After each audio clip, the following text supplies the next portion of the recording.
Greeting to my lecturers, my name is SYAKIR bin ZULKIFLEE. My matrix number is BB2211063 and this is my individual assignment for environmental economics. So today we're going to dive into a topic that has sparked intense debate across disciplines from economics to environmental science and even philosophy. The question is it morally acceptable to buy and sell pollution rights? So let's talk about it.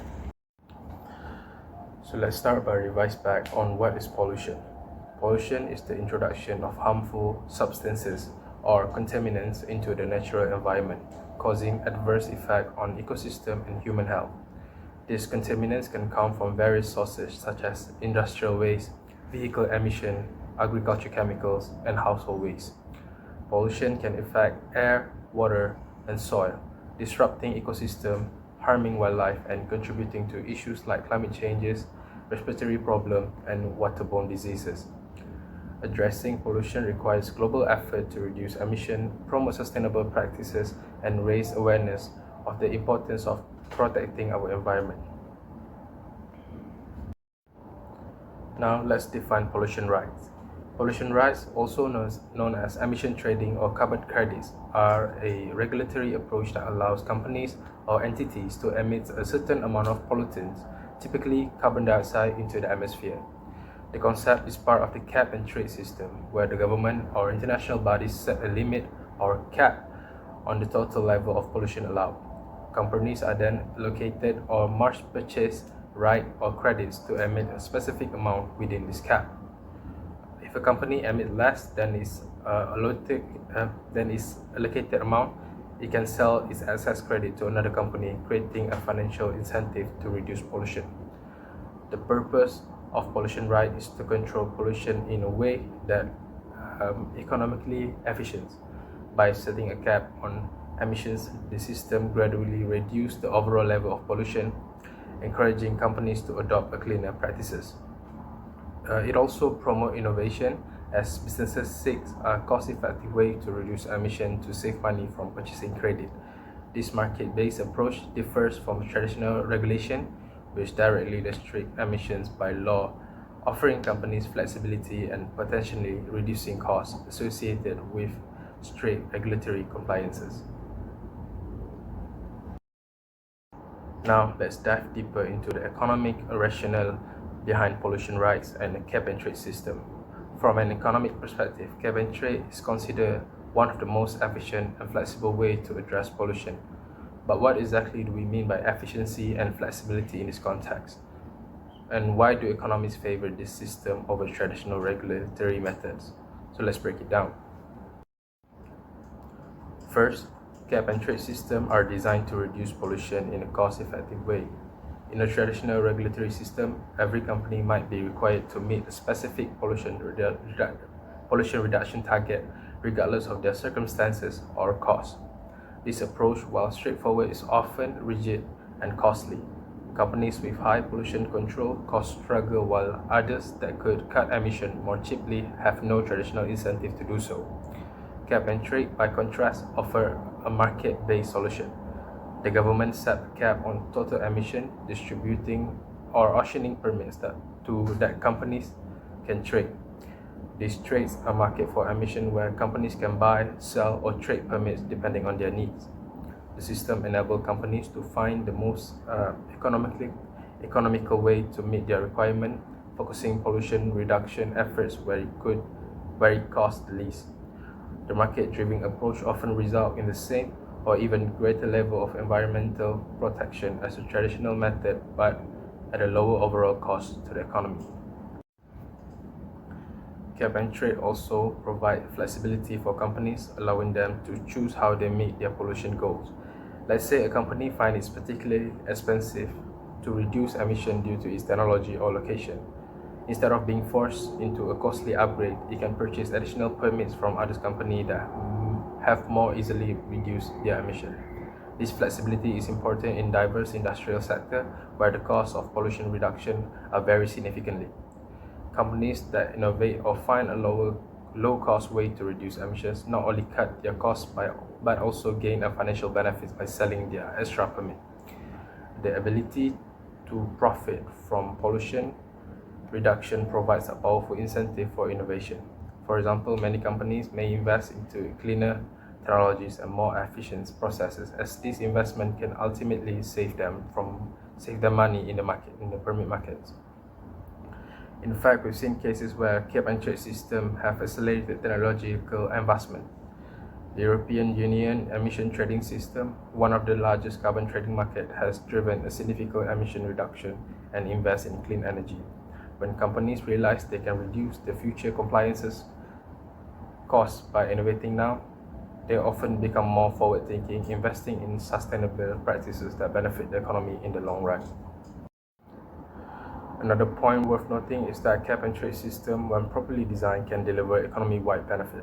The revenue generated from auctioning permits can be reinvested into the economy, particularly in the environmental project or program that have affected communities transition to cleaner industries. For example, government can use this fund to support renewable energy projects, fund green programs, or provide resources to communities disproportionately affected by pollution. Research shows that a well-structured cap and trade system can even support economic growth. By encouraging industry to innovate and become more efficient, cap and trade can help modernize industries and making them more competitive in the global market. Economies that lead in a clean technology and low carbon solution are more resilient in a world where environmental awareness and regulations are increasing. Take the example of the California Cap and Trade Program, which has generated billions of dollars in revenue since its inception, supporting projects across renewable energy, low-income community health, and wildlife conservation. As companies in California have to innovate to meet the emission caps, many have developed new technologies and efficiencies that make them competitive on a global scale.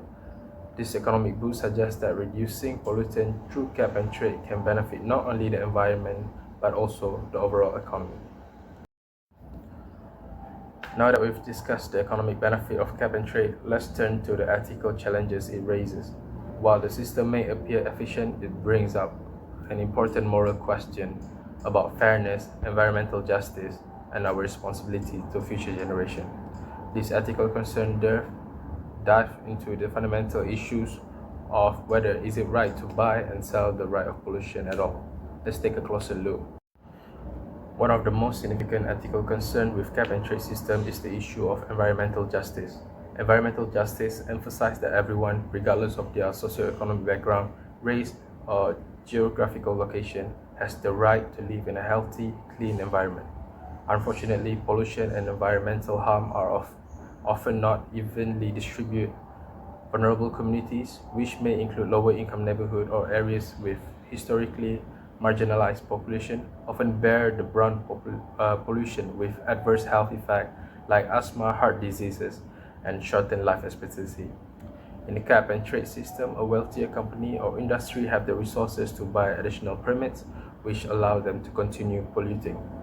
This means they could choose to maintain or even increase the pollution level in a specific location, typically near the facilities, which are often located in a poorer or less politically powerful communities. In this way, cap and trade can create or even exacerbate hotspot areas where pollution is concentrated due to the local industry buying permits instead of reducing emission. Another dimension of the ethical dilemmas involve fairness in terms of economic power. Companies with greater financial resources are better positioned to navigate cap and trade system because they can afford to buy more permits. This often means that smaller businesses with fewer resources are at a competitive disadvantage, as they may struggle to reduce emission due to high costs and lack of access to the cleaner technology. This brings a broader ethical question about the role of market forces in managing environmental harm. Should we determine who can pollute? In a cap and trade system, pollution rights become a commodity, and companies with larger budget effectively gain more freedom to pollute. From a moral perspective, some argue that this goes against the ideal of equal responsibility. Environmental protection is public good, some things that benefit everyone. So should companies be allowed to buy their way out of responsibility? Now, moving beyond current communities, let's consider our ethical responsibility to future generations. This concept, known as intergenerational justice, is rooted in the idea of that we owe a duty of care to those who will come after us. By allowing pollution today, we are risk creating environmental conditions that could limit the opportunity and quality of life for future generations. In cap and trade system, companies can purchase permits to pollute, effectively paying for the right to emit now. But while this payment might help fund the environmental initiatives today, they don't necessarily reverse the long-term damage done by pollution. Greenhouse gas emission, for example, contribute to climate changes, which has a long-lasting impact for the future generation will be left to deal with, including the rising sea levels, extreme weather, and food security issues. In conclusion, I think it is acceptable to buy and sell pollution right if the system is carefully designed to prioritize environmental justice, safeguard vulnerable communities, and ensure that the emission cap are progressively lowered to achieve meaningful reduction. Additionally, the revenues generated from the sale of pollution permits should be reinvested in a way that directly benefits affected communities and promotes sustainable clean technology. Only if these ethical safeguards are in place can cap and trade system balance economic efficiency with moral responsibility, making pollution rights a trading tool for both environmental and social progress. Thank you.